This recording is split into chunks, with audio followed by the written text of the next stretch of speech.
Hi, I'm Dr. Hojjat, and I want to talk to you guys today about a facelift versus a threadlift. So threadlift has become a pretty popular treatment over the last couple of years. Part of it is the notion of getting a lunchtime facelift with minimal downtime and how it's marketed.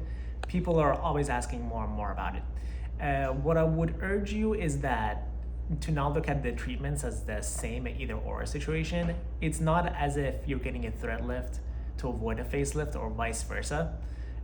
So a couple of things you got to consider is first age, how much extra skin or skin laxity there is, or if any of the tissues along the jowls or the neck needs to be removed or repositioned.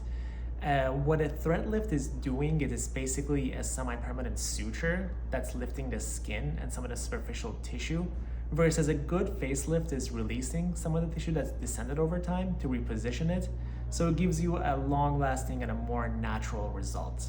Also, if you're thinking about getting a neck lifted as well, thread lifts in general do a poor job at lifting the neck.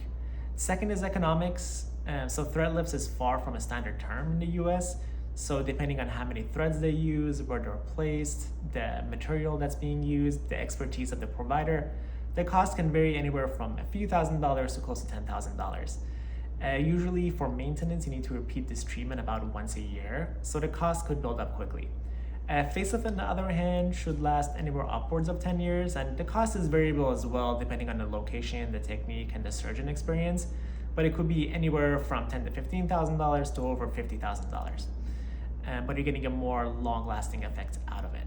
So I would say in summary, if you're young, say you're in like early and mid 30s, there is not really a lot of excess skin there, and you're seeing a little bit of a jowl formation, and you just want to reshape the midface a little bit, thread lifts are certainly not a bad option for you. But if you're a little bit older, you're getting significant jowls, you want your neck lifted as well, and you want a more definite, long-lasting result, then a facelift and a neck lift is definitely a better option for you. You can learn more about this topic from the link below from my website. Let me know if you have any questions, and if you want to book a consultation, you can always call us or send us a message. Thanks.